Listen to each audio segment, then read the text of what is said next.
The snow is here and the tracks are groomed. We head over to the Vail Nordic Center and talked all things cross-country skiing this episode.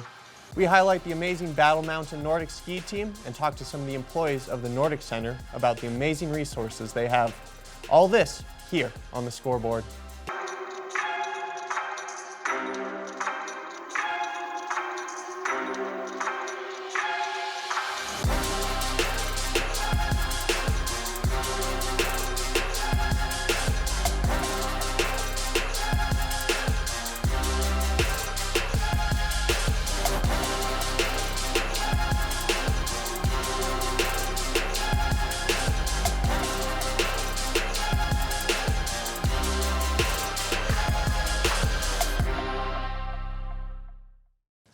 Hello, and welcome to the scoreboard. I'm your host, Brett Ferraro, and we're talking all things Nordic skiing this episode.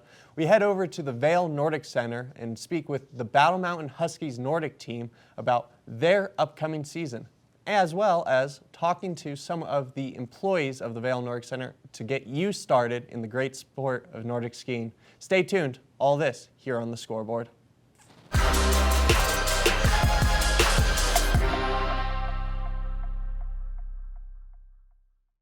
Do you want an amazing way to get some great exercise and be out in the beautiful nature of the Vail Valley? Well, the Vail Nordic Center has you covered. Our very own Maddie Evans talked to Trey Johnson, a coach at the Vail Nordic Center, about all things Nordic skiing. They talk about their great resources there, as well as some of their other great activities one can do. Let's take a listen to what they have to say. We are standing outside of the Vail Nordic Center right now, which is a great place to come and explore if you have not already been here. And we're standing with one of their fabulous team members. We've got Trey Johnson. Thank you so much for taking the time to meet with me. Yeah, thank you, Maddie. Thanks for coming out and being here today. I'm so excited because this is a sport that I've never fully gotten into, and I just learned that there's a difference between classic skating and track skating, right? Yeah, classic skiing and skate skiing, yes. See? Yeah, she's on it. So classic skiing is the original. So it was originally used in the early Nordic times to get from point A to point B. And now we use it for exercise, which is pretty cool. So classic skiing is a lot simpler for the beginner to learn and participate in. The more advanced skier is generally going to lean more towards skate skiing. Classic skiing looks more like running. Skate skiing looks more like speed skating. So it's kind of, a very beginning difference between the two. There's a lot more than that too. So. Right, and as you're getting into it and you're learning, Yeah. then you get to learn about all of the great gear, all of the great techniques that go into it. So let's talk a little bit about the gear that you have in your hands right now. No problem. So I have a pair of skate skis in my hand. So you're going to look at it. It has actually what's called camber to it. So it's going to have like a U shape. And what happens is when it's on the ground, it actually flexes into the snow. So then that's going to be how you gain force to move yourself forward. A classic ski looks a little bit different. It's actually going to be a lot softer and a lot longer, but it's going to have what's called a skin in the middle of the ski, and that's going to provide traction for the participant to keep moving forward. So again, just two very different sports within the same umbrella, per se. Which is so incredible, and not only do you guys offer, of course, the fabulous skiing here, but you've got trails for snowshoeing and fat biking. So let's talk a little bit about that. Yeah, totally. So there's basically three trails that are trail series that go through our entire property. There's skate skiing and classic trails, which make up a majority of it. They have groomed terrain in the middle, which are groomed daily, typically starting about 7 a.m. And they have groomed in the middle, classic track on both sides, and then we have our fat biking and our fat biking and our snowshoeing trails as well, which are different than the others. So it's all out there. It's all out here, and standing out here where we are right now, it is so beautiful. 365 degrees of views right now, meaning that people should come out here and they should enjoy everything that you guys have to offer. Yes, absolutely agree. Nordic is an awesome way to get outside if you want to break from the mountain. It's a great way to stay outside, stay fit during the winter, and it's just a great activity to get involved in when you live in the high country or you're visiting up here as well. So not only do you guys obviously offer all the great things that you can do here at the Nordic Center, but you also offer some great AT setups if people are looking to get into that as well. Yeah, so we offer rentals for those who are trying to get into alpine touring or AT skiing, which is skiing uphill. We offer 2 varieties. We offer like a race package, which is a really lightweight ski and a lightweight binding, as well as a more hardy, more mountaineering setup. So it really depends where you're trying to go with regards to AT skiing, but we do have the options here as a way to try the sport out in general. And now, if you're someone who has never done the Nordic skiing, do you think that if you have AT skied before, that you'll have a little bit of an advantage learning because you're not used to, or you're used to letting your heel be released from that binding? Yeah, that is absolutely correct. So somebody who, for example, myself, I had tried AT skiing for a long time, and then I got into classic skiing, and it was pretty easy for me to adjust between the two. Where the real difficulty came for me was skate skiing, but that happened, after a couple times out there. Started to get a little bit better, a little bit more efficient. But yes, to answer your question directly, alpine or AT skiing does relate directly to classic skiing, and it's a nice way to introduce yourself to both. Which I think is so amazing. And then you guys offer some great services too. If people are interested in getting involved, coming out here, enjoying all of the amazing amenities that you have here at the Nordic Center, you guys are very good about making sure people's day is going to start great here and end great here, and so they can get lessons. Yes, yeah, we offer actually 5 lesson slots daily, 3 private slots, and 2 group lessons, which are designed for the beginning classic skier. So if it's your first time coming out, we definitely recommend those introductory level group lessons. And if you want to take your skiing game to the next step, we recommend a private lesson with one of our great instructors. Which is so amazing, especially if you're timid about getting out there and doing a new sport like I am. This is the perfect way to introduce yourself to it.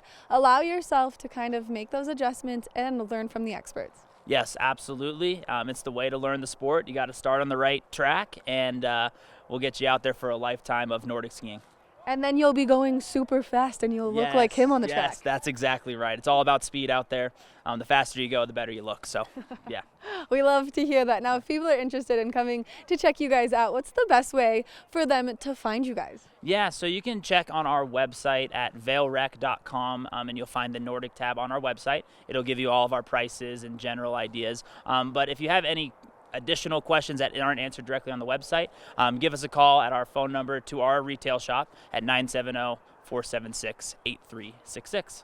And then, of course, my final question, where are you guys located? We are located just east of Vail Village, about a 3-minute drive if you drive fast enough. So, yeah. Trey, thank you so much for taking the time, giving us all this great information. Now, I think that you're geared up, so I think you should clip your skis on and ski away. How do you feel? I'm going to ski away here. I'm going to do it. All right, perfect.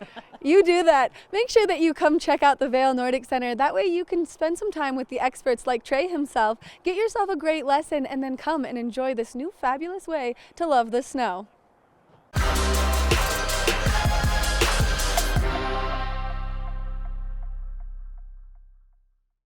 While we were at the Vail Nordic Center, we got a chance to speak with the Battle Mountain Huskies Nordic team. We speak with Tyler Losa, a captain of the team, about his experience with Nordic as well as what he's expecting for the upcoming season. Let's take a listen to what he has to say. Hello everyone, we are here at the Vail Golf Course talking to a bunch of the Battle Mountain Nordic skiers. I'm speaking with one of the captains today. Do you mind introducing yourself again to our audience? Hi, my name is Tyler Losa, and I'm a senior on the Battle Mountain Nordic team. That's very exciting, Tyler. We've talked to you before in the past. Definitely a multi-sport athlete. What sort of brings you out to the Nordic course? So I'm actually not a Nordic skier. I'm an alpine skier. So this is my second year doing Nordic. Oh, very cool. And I'm going for the Ski Meister title. Oh, that's super exciting. So being a part of the Nordic team allows me to participate in these extra races. Now, you spoke about that sort of title. Could you just explain that to anyone that has not heard of it before? Yeah, so being a Ski Meister means that you participate in Nordic as well as alpine competitions. So basically, in order to qualify, you have to compete in all 3 skate, classic, slalom, and giant slalom races. Yeah. Each race, you'll get a certain amount of points, and that'll see if you can qualify for the championship, where the Ski Meister will be crowned. How are you feeling about your chances this year? I'm feeling pretty good. There's definitely some competition out there. Yeah. But I think I'll be able to overcome those challenges. Yeah, I mean, it is definitely an amazing title to get, being able to do both Nordic and alpine skiing. It's very tough to train for all of that all at once. But what sort of got you into wanting to try and go for this sort of championship? So my girlfriend actually, she dragged me into the whole Nordic set. So she taught me how to Nordic ski, and I've been teaching her how to ski race. Which Oh, has been really? cool. Yeah. That's super cool. Started doing a little switcheroo on your knowledge. Exactly, That's super yes. cool. Now, there's, as you mentioned before, both skate and classic Nordic skiing. Which one do you prefer?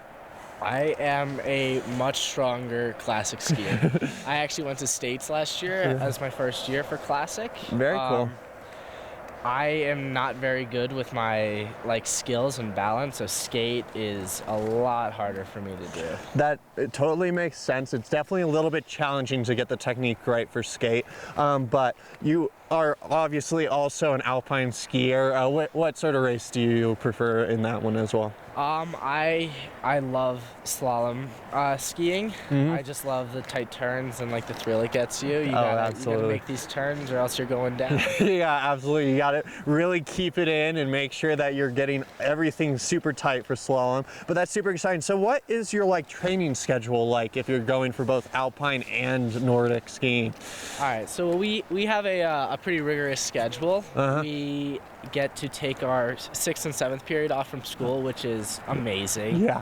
We'll head up to Beaver Creek and we'll train alpine, and then we get to leave a little bit early from there, and we'll make our way down to the Vail Nordic Center, And do that. we get our headlamps out and we go out all night. Definitely an extremely intense sport. What mentally, how do you feel going into some of these competitions at the end of each day? How is your mental fortitude? Mentally, I know I'm not the best at Nordic, so Nordic races are much more nerve-wracking for me. We have these mass starts in Nordic where everybody goes off at once, and that'll really get your blood boiling. You're out there with 120 other skiers, and you gotta go from 10 lanes down to 2. It's a funnel. That's a lot. That's a mess. It absolutely is. It's definitely one of the most exciting parts of the race is watching the mass start, seeing jockeying for position and everything. But obviously, there is also a sort of mental aspect of preparing for an alpine race as well. You're at the top of the hill. You're prepped and ready to go. But how many years have you been alpine skiing? So I've been alpine skiing for as long as I can remember. Since basically you put you can put on skis. My dad ski raced at CU, so he's really brought me into the ski racing sport, and so I've been ski racing competitively since 6th grade. Very cool. Yes. That's very cool. What is your favorite course alpine-wise to race on? Alpine-wise, I really love Keystone. Keystone.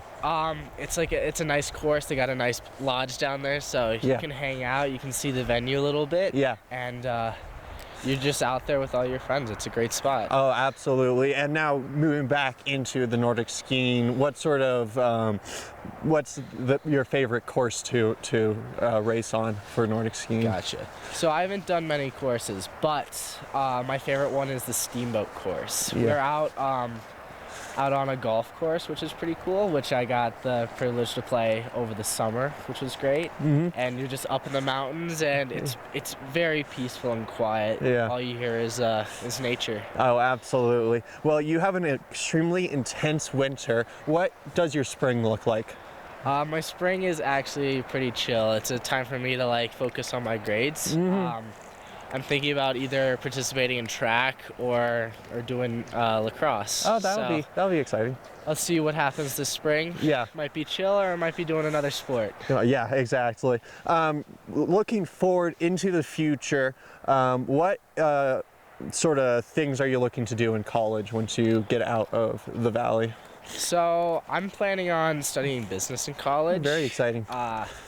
I'm not the best at sports, so I don't think I'll be doing anything collegiately. collegiately? Yeah. But like maybe for a rec league or something like that. Oh, of course. I'll join some rec Rec leagues. league. and do a little stuff on the side for fun. Which would be Yeah, great. but that'll be a lot of fun for sure. Yeah.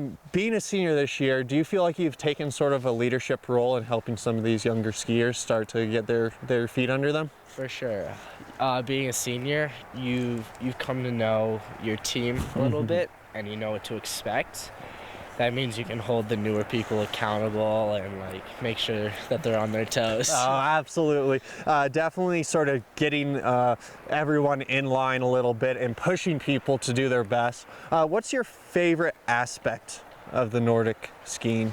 My favorite aspect of Nordic skiing is I love how peaceful it is. You're out there in the cold, in nature, you're doing this for you. It's a workout, and you push yourself as much as you want to, and you get to improve, which I've obviously seen starting last year. Yeah, definitely. You improve surprisingly fast in this sport if you put your mind to it. Yes. But thank you so much for speaking with me today, Tyler, and I really hope that you are skiing meister this year. Thank you. I appreciate it. Awesome.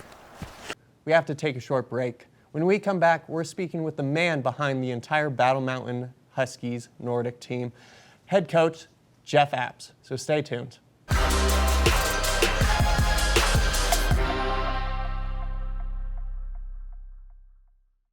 Welcome back. We were able to grab head coach Jeff Apps of the Battle Mountain Nordic team and talk to him about all things Nordic skiing, including his history with the sport, as well as what he's expecting for the rest of the season. Let's take a listen to what he has to say. Hello everyone, we are here at the Vail Golf Course speaking to the Battle Mountain Huskies Nordic team as they're starting their practice and just starting their season. I'm joined by the coach. Do you mind introducing yourself to our audience? Hi, I'm Jeff Apps. Jeff Apps, how many years have you been coaching Nordic skiing for? 11 plus, 10 plus. That is pretty amazing. What sort of got you into coaching the sport? It was my kids. Oh, really? And now they're graduating college. Oh. So yeah, they got me back into it. I've been skiing Nordic since I was about, 3 years old. Oh, really? That's And exciting. then I found out there was chairlifts. Didn't have to go up the mountain anymore. That's pretty exciting. So did you grow up here in the valley or? No, I grew up in Wisconsin, and we were skiing back there, and then I moved out here in the 80s. Oh, that's very exciting. But you've been a local here for a long time then, since the 80s. That's very exciting. How has the sport of Nordic sort of changed in your sort of tenure of? Well, the equipment got really, really good. So it got lighter, stronger. Kids got faster, and then it just started to explode over the last 10 years. So.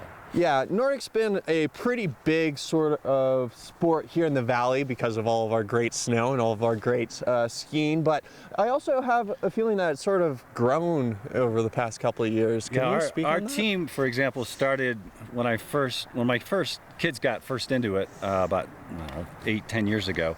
The team was probably around 8 or 9 kids. Now we have 40 to 50. 40 to 50. That's pretty amazing, actually. We've been really benefited from the Battle Mountain's got this cross-country track legacy of elite runners, and we're their winter sport of choice. Yeah. So this is where they'll come in and they'll recover from all their racing injuries from running, and we're a glide sport. Yeah. And it gets their upper body strong. Oh, yeah. For sure, yeah. Being able to work your arms as well as your legs and still keep your endurance up throughout the winter is extremely important for some of those folks. Going into the season, what's sort of your most exciting competition you guys are looking forward to? Well, we've been really fortunate. Our girls are coming off of a state championship run this last year. The boys were runner-up. And then we also had Ski Meisters, the top Ski Meister, which is the combination of Nordic, the 2 disciplines in Nordic, the 2 disciplines in Alpine, and we won 1st, 2nd, and 5th on that. Wow. So we had a super strong team. And our girls team, we didn't lose any girls last year. Oh, really? So they all came back. And then our boys, I think we have our strongest senior class of boys that we've ever had. Really? That's super exciting to hear. So you're looking to have a really good season this year, right? Yes. But going back to 40 to 50 kids, how do you manage all of those individuals on such an open track usually? That's a good question. I mean, we're really fortunate. We have 3 different coaches along with myself, equaling 4. So I have my oldest son, Christian, coaches with me. Oh, very exciting. Which is awesome. And then I've got Ines and Lisa Isom, who have been coaching forever. Ines ran the program 15, 20 years ago. Really? And then his wife is the former athletic director, former pro athlete, still has the top time on the Davos mountain bike course 18 years later. And so we've got an amazing team of coaches that work with these kids. That's just great to hear. Got a lot of coaches helping a lot of high athletic kids to create champions here in our valley, which is super exciting. But going back, you guys are looking forward to states, obviously, but there's a couple of other competitions you have to get through before that. So when's your first competition? So our first formal race, which is not a qualifier for state, but our first informal is January 6th. That's out here at the Vail Nordic Center. And it'll be under hopefully a full moon. So we're doing as many different things as we can. And then we'll go from that into a race at Snow Mountain Ranch, which is outside of Granby. And then we go do some relays up in Leadville, and then up to Steamboat, and then back to here, back to Malloy, and then we end up in Silverthorne at the Frisco Nordic Center for the state meet. That's very exciting. And you guys are usually here at the Vail Golf Course doing your practices, but you also go to Malloy Park to do some practices as well, if that's correct. Which of those 2 do you prefer going to, and why? Well, we're extremely lucky. The Nordic course here at Vail is excellent. It's always in perfect shape. Dan Tim and his staff at Vail Rec District do a great job here, and we're super fortunate to be able to use this. And then Malloy is a world class. They do the NCAA championships there. Really? And just in your backyard. And so it is the toughest 5K course that we can put the kids on, so we get to train on it all the time. So we're super fortunate with that. Well, that is absolutely amazing. You guys have such great facilities, such great people helping you guys out, create champions, but coming off of school is probably a little difficult. You guys don't start practice until 4. The sun goes down around 4:30. What is that like for you? Dark. Yeah. Coach's headlamps are always in your pocket. So it gets dark, it gets cold, and if you stand still, you get cold. Oh, absolutely. So we teach the kids to keep moving. Oh, yeah. I mean, that is an extremely important aspect of Nordic skiing, is just keep moving, and then you won't be as cold out here. So, well, thank you so much for speaking with me today, Coach. I can't wait to see how well you guys do this season, and best of luck. Absolutely. Thank you very much. Thank you. That's all the time that we have for this episode of The Scoreboard. If you have any story ideas, please contact us at scoreboard@tv8vail.com. And as always, if you've missed any of our recent content, go to thescoreboardnation.com to see all of our latest episodes. I've been your host, Brett Ferraro, and I can't wait to see you all next time.